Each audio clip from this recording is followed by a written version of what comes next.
چاہیے کہ یہ ہے کہ ہم بالکل الگ ہیں. جب انسان روزہ رکھ لیتا ہے اور اس سے اگر کسی کی کوئی برائی کرتا ہے, کسی کی کوئی غیبت کرتا ہے, تو وہ کہتا ہے کہ بھائی نہیں, آپ مجھ سے بات نہ کریں, میں روزے سے ہوں.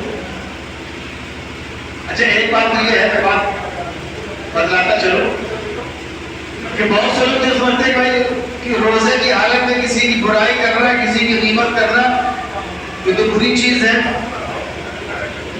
اور لیکن روزے کی حالت میں, رمضان کی حالت میں کسی کی برائی سننا, کسی کی غیبت سننا یہ بھی بری چیز ہے. اب آپ لوگ سوچو کہ میرے صاحب روزے کی حالت میں بری چیز ہے, لیکن روزے کے علاوہ کیا کر سکتے ہیں؟ نہیں, روزے کے علاوہ بھی یہ چیز بری ہے, لیکن خاص کر کے روزے کی حالت میں بہت زیادہ اس سے بچنا چاہیے. اس بات میں لکھا ہوا ہے کہ روزے دار کو یہ چاہیے کہ اپنے روزے کو پھاڑے نہیں. صحابہ نے پوچھا ہے رسول اللہ روزہ کیسے پھٹ جاتا ہے, کیا روزہ بھی پھٹ جاتا ہے؟ کہا روزہ بھی پھٹ جاتا ہے. یا رسول اللہ روزہ کیسے پھٹ جاتا ہے؟ کہا کہ کسی کی غیبت کرنے سے روزہ پھٹ جاتا ہے. روزہ ڈھال ہے, اور جب ڈھال ہماری پھٹ گئی, ڈھال سمجھتے ہیں نا جس سے تلوار کے وار کو روکا جاتا ہے. اچھا اگر تلوار ہماری ڈھال جو ہو جس سے وار روکتے ہیں اگر پھٹی ہوئی ہو تو بتاؤ کہ تلوار کا زخم ہمارے جسم پر لگے گا کہ نہیں لگے گا؟ تو اسی طرح اگر ہمارا روزہ بھی پھٹ گیا تو جو برائیاں ہیں, جو گناہ ہیں, ان کے نقصانات ہمارے جسم پر بے بس ہوں گے کہ نہیں ہوں گے؟ اسی لیے کہا گیا کہ روزہ ڈھال ہے. روزہ جس طریقے سے انسان ڈھال کے ذریعے سے اپنی جان کی حفاظت کرتا ہے, اپنے جسم کی حفاظت کرتا ہے, اسی طریقے سے روزہ رکھ کر کے انسان شیطان سے اور گناہوں سے انسان حفاظت کرتا ہے. مگر جب جو ہے اس کی ڈھال پھٹ نہ جائے, کہا کہ غیبت سے جو ہے یہ روزہ پھٹ جاتا ہے. جب اب ہم نے اگر روزہ رکھ لیا ہے تو اب ہم سب سے اپنے آپ کو الگ محسوس کر رہے ہیں. تو اب ہم جب اپنے گھر سے باہر نکلیں گے, اپنی مسجد سے ہم باہر نکلیں گے, تو پھر ہماری نگاہیں نیچے ہونی چاہیے, اس لیے کہ ہم نے روزہ رکھا ہوا ہے, اللہ ہمیں دیکھ رہا ہے. اس طریقے سے ہم کھانے پینے کی چیزوں میں, جائز چیزوں میں سوچتے ہیں کہ نہیں ایسا نہیں کریں گے, پانی کا گھونٹ نہیں پئیں گے, تھوک نہیں نکلیں گے, اللہ دیکھ رہا ہے, تو ایسی چیز نہیں کریں گے, اللہ دیکھ رہا ہے. تو یہ چیز ہماری جب ہم مسجد سے باہر نکلے تو یہ چیز ہمارے ذہن و دماغ میں ہونی چاہیے کہ جو ہے اب ہماری نگاہیں نیچے رہے گی, ہماری نگاہ جو ہے ایسی جگہ پر نہیں پڑے گی جس سے اللہ اور رسول اللہ ناراض ہوتے ہیں. کسی غیر محرم پر, کسی اجنبی عورت پر ہماری نگاہ نہیں پڑے گی, کسی بہن بہن پر ہماری غلط نگاہ نہیں پڑے گی. یہ ہے روزہ. اور اگر روزہ اس لیے رکھا کہ صرف کھانا پینا نہیں ہے, باقی اور چیزیں کرنا ہے, تو پھر یہ ہمارا روزہ پھر روزہ نہیں ہے. اللہ پاک کو ایسے روزے کی ضرورت نہیں ہے. اس لیے اللہ فرماتا ہے کہ یہ رمضان کا مہینہ, اللہ فرماتا ہے کہ یہ میرا مہینہ ہے اور روزہ میرے لیے ہے. الصوم لی وانا اجزا بہ, اور کما قال علیہ الصلوۃ والسلام, اور کما قال اللہ تعالی, اللہ فرماتا ہے کہ یہ روزہ میرے لیے ہے. میں پڑھ رہا تھا کہ اللہ رب العزت کے جو فرشتے ہیں, جو نورانی مخلوق ہے, سب کی فرشتوں کی ڈیوٹی الگ الگ لگی ہوئی ہے. تو اللہ رب العزت رمضان کے مہینے میں ان فرشتوں کو اللہ رب العزت حکم فرماتا ہے کہ تم لوگ اپنی اپنی عبادت چھوڑ دو. کوئی فرشتے عرش اٹھائے ہوئے ہیں, کوئی فرشتے بیت المعمور میں ہیں, کوئی فرشتے کہیں ہیں, سب فرشتوں کی الگ الگ ذمہ داری ہے, الگ الگ ڈیوٹی, ساری ڈیوٹی اپنی نبھا رہے ہیں. تو اللہ فرماتا ہے کہ فرشتوں تم اپنی اپنی عبادتوں کو چھوڑ دو, جو کام اپنے کر رہے ہو تمہاری ڈیوٹی ہے اس ڈیوٹی کو چھوڑ دو. یا اللہ کیا کرے, کہا کہ جاؤ بدر محمدیہ صلی اللہ علیہ وسلم کے جو ہے روزے دار ہیں, انہوں نے روزہ رکھا ہوا ہے, اب جا کر کے وہ جو تمہارے کیا نام جو ہے جو دعا مانگ رہے ہیں ان کی دعا کو تم پیچھے بیٹھ کے آمین کہا کرو. نظر لگاؤ کہ روزے کی قیمت کتنی بڑی ہے. اللہ کی جو نورانی مخلوق ہے فرشتے, اللہ ان سے کہہ رہے ہیں کہ تم اپنی عبادتیں چھوڑ دو, تم اپنی ڈیوٹی چھوڑ دو, تم اپنے دوسرے کام چھوڑ دو. اللہ کیا کرے, اب جو ہے محمد صلی اللہ علیہ وسلم کے جو روزے دار ہیں, ان کے امتی کے لوگ روزہ رکھا ہوا ہے, وہ جو ہے وہ دعائیں مانگ رہے ہیں, ان کی دعاؤں کو پیچھے بیٹھ کر کے آپ آمین کہیے. اللہ رب العزت جو ہے دریا کی مچھلیوں کو اللہ رب العزت حکم فرمانے لگا کہ تم ان کے لیے استغفار کرو، تم ان کے لیے دعا کرو. اندازہ لگا کتنی اس نے کہا روزہ اللہ فرما رہے کہ روزہ میرے لیے ہے، میں روزے کا بدلہ خود ہوں، میں روزے کے بدلے میں بندے کو اپنی رضا دے دیتا ہوں، میں روزے دار سے خوش ہو جاتا ہوں، میں روزے دار سے راضی ہو جاتا ہوں. مگر کب کہ جب روزہ بھی حقیقت میں روزہ ہو. صرف بھوکا رہ لینا، سحری کر لینا، افطار کر لینا، اس کا نام روزہ نہیں ہے. کہ اگر ہم نے اپنے کھانے پینے کی ٹائمنگ بدل رکھی ہے اور اپنے آپ کو ہم روزے دار سمجھ رہے ہیں، یا ایسے روزے کی اللہ کو ضرورت نہیں ہے. جس طریقے سے ہم مسئلے پوچھتے ہیں کہ بھائی امام صاحب اگر کوئی چیز منہ میں کھا لی تو کیا روزہ ٹوٹ گیا، ایسا ہو گیا تو کیا روزہ ٹوٹ گیا، ایسا ہو گیا تو کیا روزہ ٹوٹ گیا، اذان ہو رہی تھی میں نے پانی پی لیا، بتاؤ روزہ ہوا کہ نہیں ہوا. اسی طریقے سے ہم اور بھی مسائل پوچھیں. امام صاحب ہم نے اپنے بھائی کا تھوڑا سا حق دبا رکھا ہے، اب بتاؤ ہمارا روزہ مانا جائے گا کہ نہیں مانا جائے گا. ہم نے کسی کے اوپر ظلم کر رکھا ہے، امام صاحب بتائیے کہ جو ہے ہمارا روزہ مانا جائے گا کہ نہیں مانا جائے گا. ہم نے بیٹیوں کو وراثت میں حصہ نہیں دیا ہے، اب بتاؤ ہمارا روزہ مانا جائے گا کہ نہیں مانا جائے گا. اس طریقے سے یہ مسائل پوچھتے ہیں ہم. سحری کے افطار کے روزہ کیسے رکھا جائے، کیسے ٹوٹ جاتا ہے، کیسے قضا کرنی ہے، کیسے کفارہ کرنا ہے. اچھی باتیں پوچھنا چاہیے، لیکن کبھی کبھی ہم یہ بھی پوچھا کریں کہ ہم نے کسی کا حق دبا رکھا ہے، کسی کے اوپر ہم نے ظلم کر رکھا ہے، کسی کو پریشان کر رکھا ہے، کسی کو تکلیف پہنچا رکھی ہے، اب بتاؤ ہمارا روزہ ہوگا کہ نہیں ہوگا. پتہ نہیں چلا کہ ہم تو سمجھ رکھے ہیں کہ صرف جو ہے سحری اور افطار کا نام روزہ ہے. میرے محترم یہ روزہ اللہ رب العزت نے ہمیں عطا فرمایا ہے اسی لیے کہ ہمارے اندر یہ تقویٰ پیدا ہو جائے، ڈر آ جائے کہ نہیں ہمارا کام نہیں بنے گا، اللہ ہمیں دے گا، اللہ ہم سے پوچھے گا، اللہ ہماری فدا کر لے گا. اسی طریقے سے ہمیں یہ نہیں سوچنا چاہیے کہ اگر ہم نے کسی کا حق دبایا ہے، کسی کے اوپر ظلم کیا ہے، کسی پر الزام لگایا، کسی پر بہتان باندھا ہے، کسی کی غیبت کی، کسی کی برائی کی، کسی کو حقارت کی نظر سے دیکھا، کسی کو اپنے سے گھٹیا جانا، کسی کو اپنے سے کمتر جانا، اب بتاؤ ہمارا روزہ ہوگا، ہماری تراویح مانی جائے گی، ہماری عبادتیں مانی جائیں گی، ہمارا صدقہ خیرات مانا جائے گا کہ نہیں مانا جائے گا. روزہ صرف پیٹ کا روزہ نہیں ہے، پورے جسم کا روزہ ہے. جب اچھی طرح ہم روزہ رکھیں گے تو پھر فرشتے بھی ہماری دعا میں آمین کہیں گے. اور کہا کہ رمضان المبارک میں خوب کثرت سے استغفار کیا جائے، خوب کثرت سے اللہ سے مانگا جائے.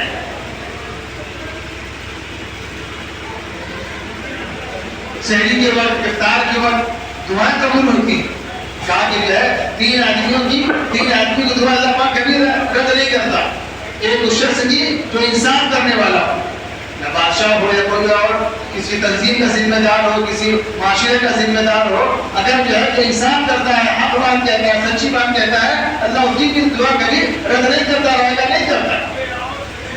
ہم دیکھ لیں کہ ہم دو لوگوں کے درمیان ہم بیٹھتے ہیں، بات چیت کرتے ہیں، ٹھیک ہے، دو لوگوں کے درمیان انصاف کرتے ہیں، حق بات کہتے ہیں. کوئی اپنا ہوا اس کے ساتھ نرمی کا معاملہ، کوئی دوسرا ہوا اس کے ساتھ گرمی کا معاملہ، یہ اللہ کو بالکل پسند نہیں.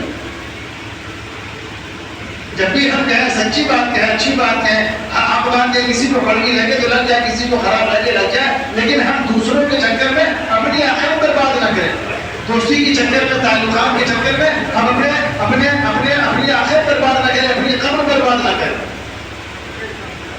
ہمارا ساتھی، ہمارا رشتے دار، ہمارا دوست ہماری قبر میں ہمیں بچانے نہیں آئے گا، ہمارے قبر میں ہمارے ساتھ ہمارے عذاب میں جو ہے حصہ بٹوانے نہیں آئے گا. اللہ کی ہماری پوچھ ہو جائے گی، اللہ کی ہماری پکڑ ہو جائے گی تو ہمارا ساتھی، ہمارا دوست، ہمارا رشتے دار ہمیں بچانے نہیں آئے گا.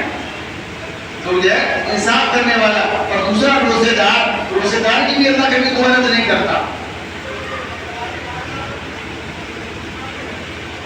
اسی طریقے سے کہا کہ جو ہے ہم جو ہے لوگوں کے ساتھ اچھا معاملہ کرنے والے بن جائیں، ہم لوگوں کے ساتھ ہمدردی کرنے والے بن جائیں، لوگوں کے ساتھ ہمدردی کا معاملہ کرنے والے بن جائیں.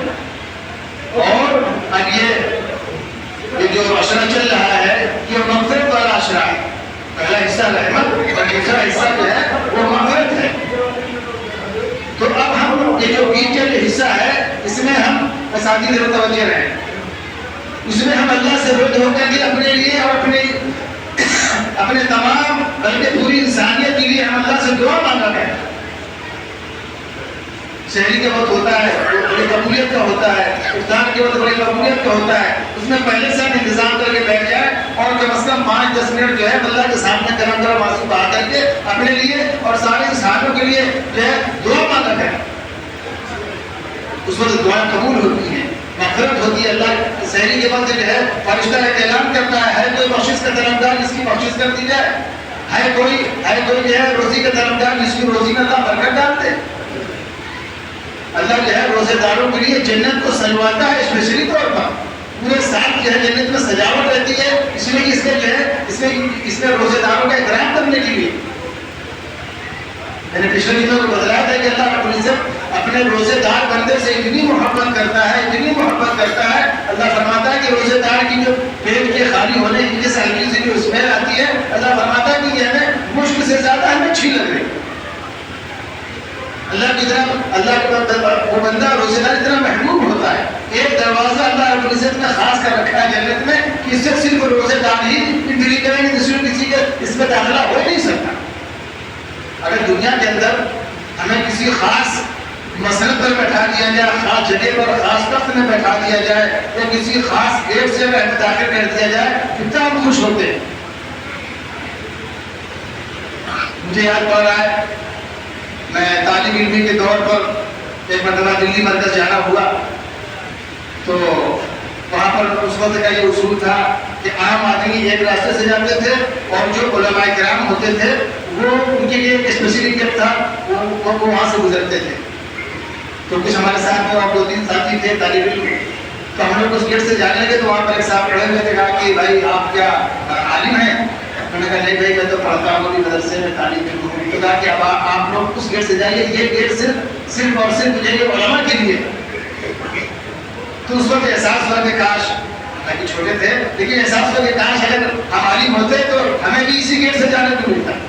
اور اللہ رب العزت جنت میں جو ہے اللہ رب العزت نے ایک دروازہ خاص کر رکھا ہے جس سے صرف روزے دار ہی داخل ہو.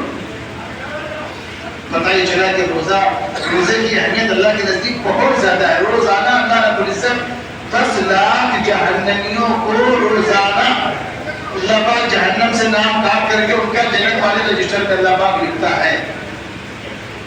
اب پہلی رمضان سے لے کر کے اور آخری رمضان تک یہ سلسلہ مسلسل جاری رہتا ہے. روزانہ کتنے 10 لاکھ جہنمیوں کو جن کا نام جہنم والے رجسٹر میں لکھا جا چکا ہے، اللہ رب العزت ان کا نام جہنم والے رجسٹر سے کاٹ کر کے جنت والے رجسٹر پر اللہ پاک لکھوا دیتا ہے. اور جب آخری رمضان ہوتا ہے، آخری تاریخ ہوتی ہے رمضان کی، تو ایک رمضان سے لے کر کے آخری رمضان تک جتنے لوگ جہنم سے نکالے جا چکے ہیں، جہنم کے رجسٹر سے ان کا نام کاٹا جا چکا ہے، کیلکولیٹ کر کے جوڑ کر کے اس آخری دن میں اللہ پاک ایک دن میں اللہ پاک جہنم سے ان لوگوں کو نام کاٹ کر کے جنت والے رجسٹر میں اللہ پاک لکھ دیتا ہے. یہ ہے نزدیک اللہ کے نزدیک روزے دار کی قیمت، روزے دار کا بھاؤ. اب ہمارا روزے داروں کا حال سن لیجیے. رمضان شروع ہوا، الحمدللہ ثم الحمدللہ، پوری مسجد یہاں سے وہاں تک اوپر نیچے سب بھر گئی. اس کے بعد جو ہے دھیرے دھیرے 4-6 دن کے بعد دھیرے دھیرے معاملہ کم ہوتا چلا گیا. پتہ نہیں چلا کہ صاحب کسی نے جو ہے 2 دن روزہ رکھا تھا وہ 2 دن نماز پڑھنے آیا، کسی نے 4 دن روزہ رکھا تھا تو 4 دن نماز پڑھنے آیا، اور کسی نے جو ہے 1 ہفتے رکھا تھا صاحب اب ہمیں کہیں باہر جانا صاحب ہم روزہ نہیں رکھتے. نہیں میرے مطلب یہ بڑی کیا کہتے ہیں کہ جو ہے بڑے کیا کہتے ہیں سخت محرومی کی بات ہے. بہت سارے ہمارے بندے بھائی ایسے تھے کہ جو پچھلے سال رمضان میں تھے اور اس سال نہیں ہے. اللہ نے ہمیں موقع دیا ہے تو اس کو ہم غنیمت جانیں اور ایک بھی روزہ ہمارا چھوٹنے نہ پائے. پابندی کے ساتھ روزہ رکھیں، پابندی کے ساتھ نماز پڑھیں، پابندی کے ساتھ قرآن کی تلاوت کریں، پابندی کے ساتھ صدقہ خیرات کریں. کیا پتہ ہمیں اگلے سال رمضان مبارک ملے نہ ملے، اور روز ہو کر کے اللہ سے اپنے جو ہے ہم اپنی مغفرت کروا لیں. لکھا ہوا اس بات کے اندر کہ جبریل علیہ السلام نے بددعا فرمائی کہ ہلاک ہو جائے، برباد ہو جائے کون آدمی کہ جس کو رمضان المبارک کا مہینہ اللہ پاک مقدر سے عطا فرمائے اور وہ روز ہو کر کے اپنے پروردگار کو راضی نہ کر لیں. ایمانداری سے بتاؤ، اور اپنے آپ سے سوچے کہ آج 16واں روزہ ہے، 16 رمضان ہو گئے، آج تک بتاؤ ہمیں روزے کی حالت میں اور کیا کہتے ہیں نماز کی حالت میں ہمیں رونا آیا کبھی؟ رو کر کے کبھی ہم نے معافی مانگی؟ ہاں گھر میں اگر کھانے پینے کا سامان کچھ کمزور پڑ جائے، پہننے اڑنے کا کچھ سامان کمزور پڑ جائے تو پھر ہمیں رونا آ جاتا. لیکن رمضان مبارک کے مہینہ اللہ نے ہمیں عطا فرمایا کہ ہم اللہ کو یاد کر کے اپنے گناہوں کو، اپنی کوتاہیوں کو یاد کر کے کبھی ہمیں رونا آیا یا اللہ ہم سے فلاں وقت میں تیرا فرمان چھوٹ گیا تھا، فلاں وقت میں تیرے نبی کی سنت چھوٹ گئی تھی، فلاں وقت میں ہم نے یہ برا کام کر دیا تھا، پروردگار تو ہمیں معاف فرما دے. آدھا رمضان گزر گیا لیکن ہمیں رونا نہیں آیا. اسی لیے کہا گیا کہ جب رمضان مبارک کا جو ہے مہینہ پورا ہو جاتا ہے اور اس کے بعد پھر پتہ چلتا ہے کہ جو ہے پھر مسجدیں جیسی تھی خالی میں سے پھر خالی ہو گئی. کیوں کہ رمضان کا مہینہ اللہ نے پریکٹس کے لیے دیا تھا، مشق کرنے کے لیے دیا تھا اور ہم نے اس کو صحیح طریقے سے نہیں گزارا. حدیث پاک کا مفہوم ہے کہ جس کا رمضان جیسے گزرتا ہے اس کے بقیہ 11 مہینے بھی ویسے ہی گزرتے ہیں. پتہ یہ چلا کہ رمضان ہمارا غفلت میں گزر گیا، کوتاہی میں گزر گیا، تیری میری جو ہے واحد دوائی باتیں کرنے میں گزر گیا، ایک دوسرے کے ساتھ جو ہے ظلم کرنے میں گزر گیا، ایک دوسرے کو نیچا اونچا کرنے کے چکر میں گزر گیا. اب جب رمضان کا مہینہ پورا ہو گیا تو ہماری زندگی جو ہے پہلے سے زیادہ اور خراب ہو گئی. طے کریں گے انشاءاللہ. اب جتنے دن بچے ہیں، ابھی آدھا رمضان بچا ہے، ابھی کسی نے کہا کہ جب جاگو تب سویرا، ابھی یہ مغفرت والا عشرہ چل رہا ہے، ابھی ہم 2 رکعت نماز پڑھ کر کے سحری کے ٹائم یا اور کسی وقت میں تنہائی میں بھی جو ہے اللہ کو یاد کر کے روئیں اور یہ دعا کریں کہ اللہ پاک نے مقدس ہی مہینہ میں عطا فرمایا ہے. پروردگار جیسا عمل کرنا چاہیے ہم نہیں کر سکتے، پروردگار جیسا کہ ہم میرا کرتے پروردگار اس کے کرم سے قبول فرما لے اور ہم سے جو جانے میں جانے میں جو کوتاہیاں ہو جاتی ہیں، کمیاں ہو جاتی ہیں، لغزشیں ہو جاتی ہیں، اللہ کو اپنے کرم سے معاف فرما دے. جب ہم 2 گرم گرم آنسو بہائیں گے اللہ نے رمضان دیا ہی اسی لیے تاکہ یہ ذرا ذرا سے بہانا مل جائے اور ہم جو ہے بڑے بندوں کی مغفرت فرما دیں، ہمارے بندے کی دنیا اور آخرت دونوں سنبھال دیں.